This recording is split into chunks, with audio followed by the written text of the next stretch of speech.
Welcome to That Annuity Show, the podcast that will make you an expert in explaining annuities to your clients. Give us 30 minutes each week and we'll shave hours from your client presentations. Now, here's your host, Paul Tyler. Hi, this is Paul Tyler, and welcome to another very unusual episode of That Annuity Show. Mark, great to see you here. I mean, we're at a Stones concert. Can't get any better than this doing the annuity show. It cannot. If you hear the hubbub, Ramsey, what's going on right now? Where are we? Every time we start the show, you always say, and how are you doing? And I always say, I'm really glad to be here. So it's true more than ever. This is the first time we've ever been together as a crew doing the show, 120 plus episodes in. And we're just really fortunate to be here in my new hometown of Atlanta, hosted by none other than the Alliance for Lifetime Income. So this is just awesome on so many fronts. So thank you very much. Yeah, for that. and Joe Rosborough, thanks. John. Joe. Oh my gosh. Are you getting me confused with Joe Rogan already? Joe Rogan. John. Own that. Listen, hey, thanks so much for having us here. You're doing some just incredible work with the Alliance for Lifetime Income. Tell us about the organization and why are we here? So the Alliance for Lifetime Income was created in 2018, and the goal is really to help Americans start to think about retirement, get a plan in place. Because we had some CEOs at some of these insurance companies were talking about this solution that's hiding in plain sight. It could help solve this retirement income crisis that's facing America, where people are running out of money. And they thought, we have this annuity, these products that are great, and nobody wants them. That you don't hear about them. Everybody hates annuities. It's a bad word. Why is that? And they thought we should do something about that. So they started investing. They created the Alliance for Lifetime Income. We are a consumer campaign, talking to consumers. We're doing lots of research about what they want in retirement to reach that feeling of financial security. And we are here at the Rolling Stones because that audience that comes to Rolling Stones concerts, pretty much every one of them should own an annuity if they don't already in that age group. So we're here informing people about that and having a good time. Awesome. And you brought a special guest with us. Do you want to do the honors of the introduction? Yeah, so it's kind of a long introduction here. In 2019, we also sponsored the Rolling Stones tour. And at that point, we met somebody on the production crew, the head of the production crew. His name is Opie Scourge. His name's Opie. His last name is difficult to pronounce. Okay. Sherseth. Opie Sherseth. And he has an annuity. Sorry, kind of like Joe and John. Yeah, right? exactly. Yeah. Sorry, Opie. So he came to us. He's the production manager, and he has an annuity. And he told us his story about how his dad growing up had a similar, had told him, you need to focus on planning. He's an independent contractor. Working for the Stones on the production crew. He also does a lot of other shows, so his work isn't steady. So his dad was telling him the importance of planning. He told us that story. We captured some content with him in 2019, became a partner, and I think now we're friends. He came to us in 2021 and said, look, it's not just me that does this. My guys, my staff of 100 people that do this show, the Rolling Stones tour, they come to me all the time for advice. Is there some way that you guys, the Alliance, could produce some type of education that I could give to them so they could go through it? Use this Stones tour as a learning experience. So when he asked me that, I'm thinking, I have no idea how we would do that. So we turned to a company called Everfi, who we'd worked with in the past, and they jumped right in, said we can absolutely do this. They offered to do it pro bono. So now we have, for the production crew, for Opie, we have a education program in place that they're very excited about. So this is Carson representing Everfi here. We invited her to the show, and happy to have her. Yeah, thank you guys for having me. And I apologize for guests. We have 5 guests and 4 microphones. Right. So Carson, come right in the microphone and we'll. There we go. That's perfect. We'll Welcome, make it Carson. Yeah, well, thank you for having me. I appreciate it, and super excited to be here and excited to talk financial literacy. Yeah, and in the spirit of Joe Rogan, let's get the mic a little closer. All right. Get a little closer to the mic. Yeah. There we go. I think what's also just another amazing tie-in to all of this is if you think about the Stones, I can't think of a band that has impacted more generations out there, and Everfi really educates on multiple generations. You start at K through Gray. retirement, right? Yeah, that's what we call it. We call it K to Gray. So I could give you guys a quick overview of the whole company. So basically, Everfi is a digital education technology company that is aiming to teach all walks of life critical skills needed to feel financially confident, feel able to engage in your communities in a really positive way. And so we were founded in 2008 in the midst of financial crisis, really with our founders had the idea of providing the missing layer of education in our public school space, starting with financial literacy. And so that's what they did. We developed a digital course and launched it in high schools at no cost. And our whole model is that we partner with very large organizations to have them fund the programs on behalf of the schools. And we white label it to those organizations, and we really think about it as connecting the private sector to public schools and providing that education. But we have since now expanded our offerings and have jumped into the adult learning space and have, like we did for the Rolling Stones Road Crew, we have a platform that is built to be flexible, digital, on-the-go learning for adults. So I would just jump in here and add that you're just a couple too many years late for me, because now I go to my wife's mom for all my financial education. So wish you would have been there in 2001. I gotta tell you, I have the same feelings every time. I have taken some of our courses that we've built for middle schoolers, and I have been taking notes. So it is I think important for everyone, and it's interesting too to be in this space, because I think whoever you are in whatever industry you work in, like, you're a consumer of financial services, but you're also a parent most of the times, or sometimes, or there's other people in your community that you engage with. And so if you can educate one person on a baseline, the ripple effects of that, of giving people a shared language to discuss their finances, I think is really a unique thing to be a part of. So you've been around a little over 10 years now, and you're in 1 in 5 schools nationwide. I mean, that's pretty incredible. Yeah, we're very proud of that. And it's free. It's free to Yes. the students that learn. That's incredible. Yeah. So a couple things. One, you're a podcasting natural, so you're off to a great start. Second thing, I'm curious. So, what are the kinds of organizations that fund your program? Are they nonprofits? Are they corporations? And I think that's part of the business you're responsible for. So tell us how you go about doing that. So I work on our strategic partnerships team, specifically with our enterprise level partners, and so we partner with all kinds of organizations, mostly, and it started with the financial services industry because we were providing financial literacy. But since we've grown and we've actually expanded our offerings into other topics like healthcare literacy and navigating the healthcare system, social emotional learning, think of like character education, compassion, empathy. And so we partner with nonprofits, sports leagues, healthcare systems, you name it. We partner with a lot of different people. Fantastic. Yeah, you mentioned that you not only teach kids, but you're teaching adults how to do this. And I guess, are there differences between teaching kids about finance than adults, or is it? Yeah. Tell us about the differences. So our platforms are really different. Our model in the K through 12 space is really providing lengthier, self-paced digital experiences that a teacher could deploy in their classroom in whichever way they would like to do so. And so our Everfi financial literacy baseline course for high schoolers, that's probably like a 4-hour seat time, but broken down into modules that students can flexibly take either in the classroom or at home.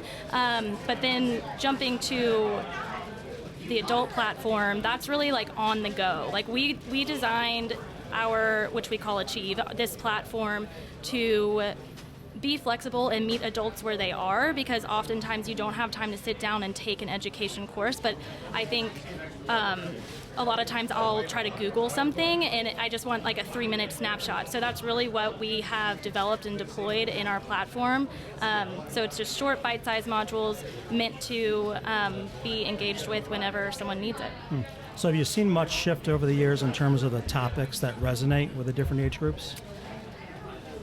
I don't know that I can speak to that. I've only worked at Everfi for 18 months, so I'm not sure that I would have the industry knowledge to be able to answer that appropriately, but I will say that we are continuing to add to our library as topics come up. For example, we added a couple modules to our adult platform around planning for like emergency situations, like budgeting through a crisis due to the pandemic and everything that was happening last year. So coming in 18 months ago, right before COVID really hit, like what types of changes did you see, throughout that, and has it really caused the business model to adapt in any way? Yeah, I think this is more so in the K-12 space because we typically were walking. We have a whole implementation team that is locally based on our K-12 side, and their entire job is to walk our products into the schools in their local area on behalf of our partners. And so when everything went remote, that obviously caused a bit of disruption even to how we were doing things, even though our courses are digital. And so we really had to find a way to engage teachers and allow them to see how flexible our courses could be and allow them to, and we even opened a parent platform at one point during the pandemic so that parents could get on and have their kids take the courses as well. So yeah, I think it's now basically seen more as an adaptable course solution. So if you look at K to Gray, and you were to break it down in terms of your audiences, is there any concentration that you're seeing or any shift in that? In terms of starting, more concentration on the younger individuals, are more older folks getting more involved in it? Yeah, I think it depends on our partner and who they would like to target, but our most successful partnerships really do deploy solutions at all ages. So we are looking to have kind of a consistent solution all throughout, and while we have seen, and we have data to back this up, that it is very successful to start at the earliest age, especially in terms of reinforcing that learning throughout, and then, as I was saying before, the ripple effect that has on the community. I think we look to get in early, but then also reinforce throughout. So who's your perfect partner? So you have the benefit, you've gone out and you've been pitching the business to lots of different types of partners. When you're out and you're talking to a potential partner, how do you know you've got a good one, somebody you think is going to make the best use of the tools you're bringing to bear? I think it is people who are bought into this idea of financial literacy and other topics at the highest level.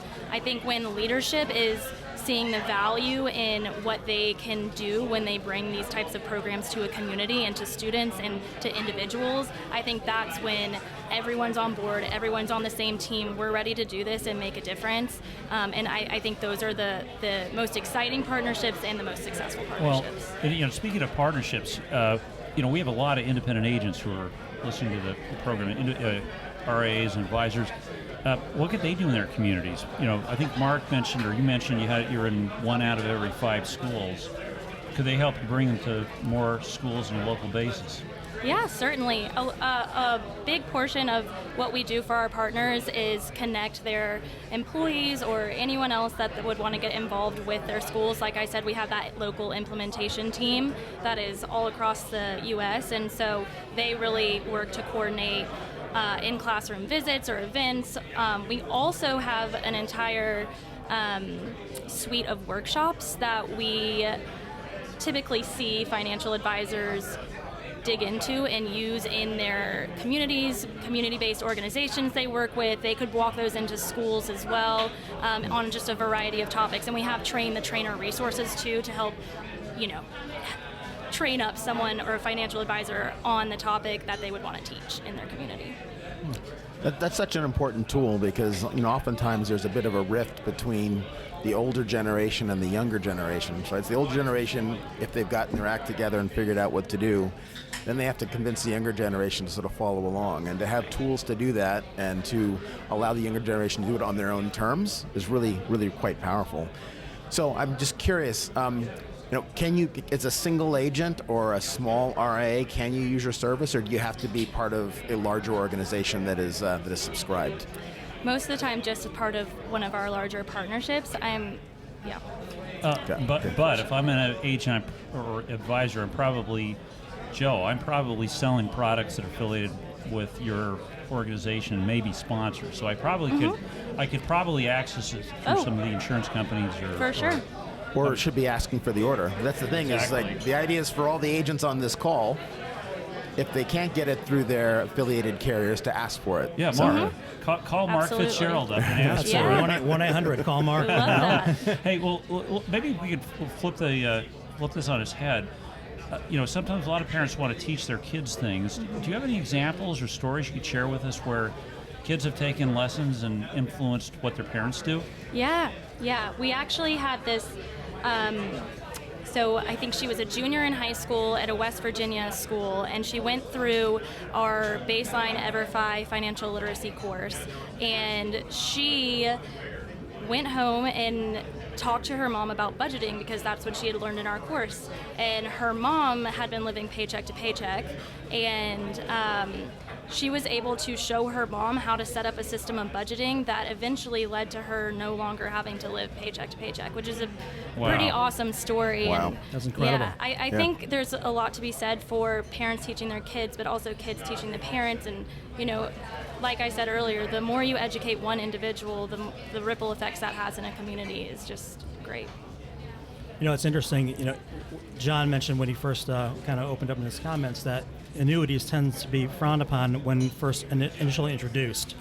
And that comes up a lot in a lot of our shows. Yeah. The challenge in terms of getting through that hurdle to get people to understand what they're all about.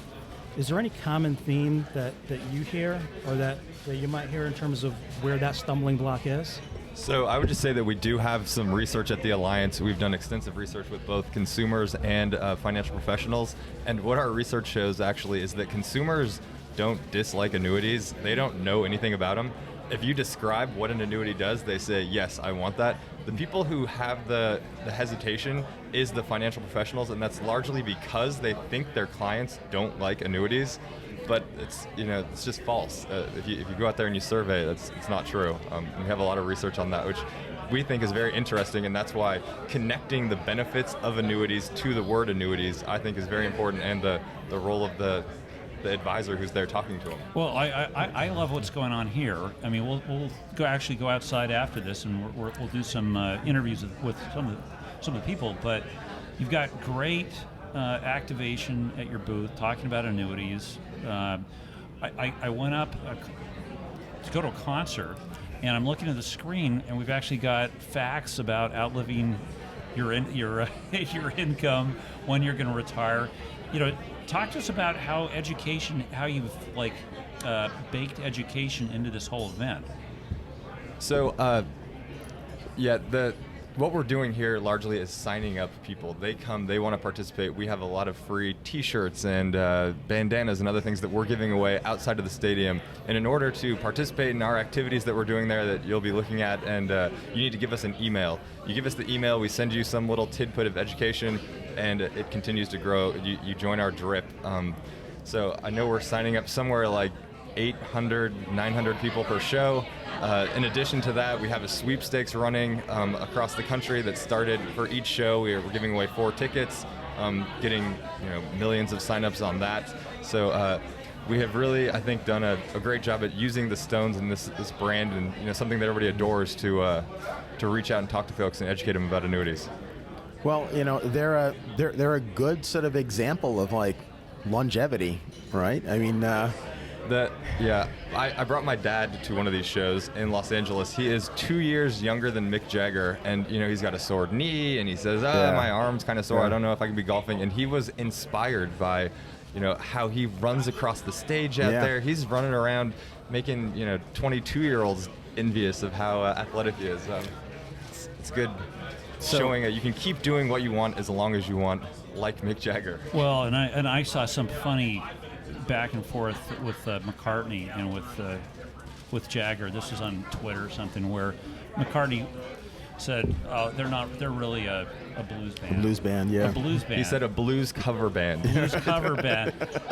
And I did hear there was an apology issued after that between the two. I loved his retort was, Yeah, we're still a band. Right. We're still going. yeah. This is the amazing thing. So when I was 14 years old, the Tattoo You tour, the Stones came to San Francisco where I grew up. I was 14 and my mother wouldn't let me go to the concert because I was too young. And my biggest concern at the time was that it was my last opportunity to see the Stones because the Beatles had broken so many other bands of their era had broken up, and they seemed old at the time because I was 14, and I thought I'll never see these guys again. And I got to see them in '96, and then thanks to you, the Alliance, 25 years later after that, I'm getting to see them again. So absolutely delighted. Interesting story on that I heard about Carson as we were walking up here. This is actually her second Stones concert because her mom was 8 months pregnant with her the last time she went to a Stones concert. Yes, technically this would be my second, I guess, but no, and I brought my mom here today, so it's exciting. We're doing it again. So That's awesome. And you may recognize all the songs subliminally. yeah, So- right, exactly. I've already heard it all. So. Yeah. What's amazing about Stones too is I think if you listen to their music and you go back to the '60s through the '80s and the '90s and then currently, like they've really changed their sound a lot to kind of stay with the times. Yeah. So their music really has evolved with the marketplace.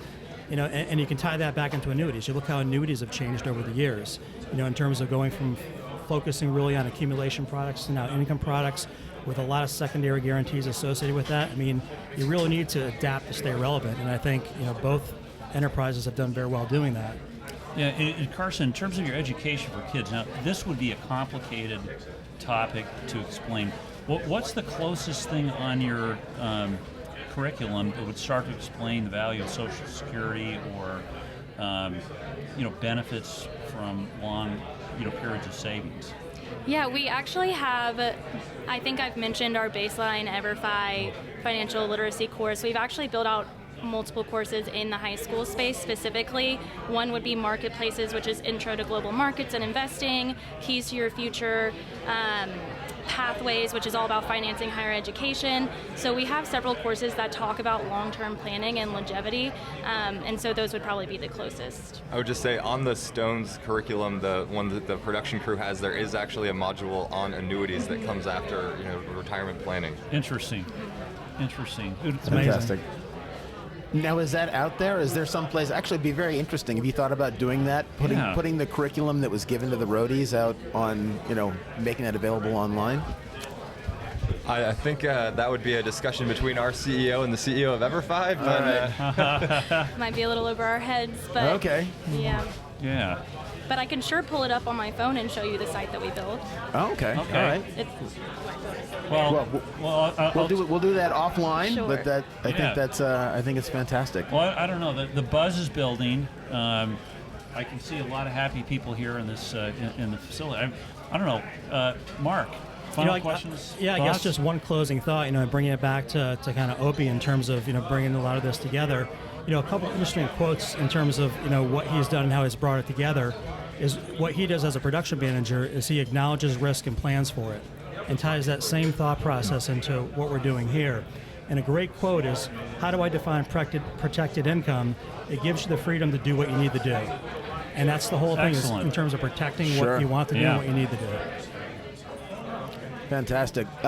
This is just, for all the reasons we said, this is just delighted to be here. Thanks to both of you, right, for hosting. And I would love to bringing- just plug really Yeah. quick before we go. We do have a website, resources.protectedincome.org, that is tailored specifically for financial professionals. You can go on there, get content, get resources, spin a review to reach out to clients, have this discussion with them. There's trainings for both advisors and for consumers, and I've gotten a lot of good use out of it. Yeah. Well, Sorry, I had to do my shameless plug there. Oh, hey, Nope, we're gonna We tee were- that up for you anyway. So you were right on top of it. doubt. Thank yeah, you. we were. And for listeners, we will put those links and John, anything else you think we should put in there. And similarly, Carson, thanks for being here. By the way, thanks for doing what you're doing.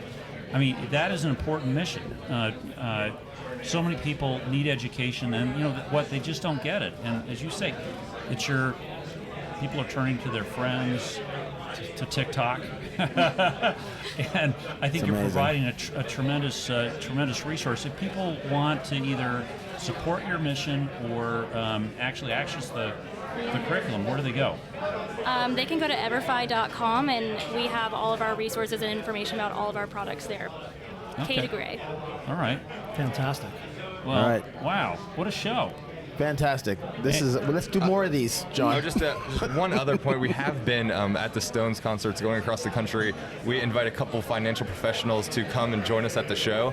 And one of the things that we have been hearing again and again is that the role has changed and that it's changing. And if they look back over the last 10 years, it's changed even that they're more of an educator almost than just strictly a planner. And so it's just interesting that this whole push towards education and what Everfi is offering is supporting them as they grow that role, and the fact that their modules are now going into emotional issues and other things that actually advisors are dealing with. And I call my advisor all the time and say, can I buy a house yet? Can I buy a house yet? And he keeps saying no, but I'm going to keep asking. It's just it's an expanded role, and I know you guys are in this space and deal with it all the time, but it's interesting to us at the Alliance to see how that has grown.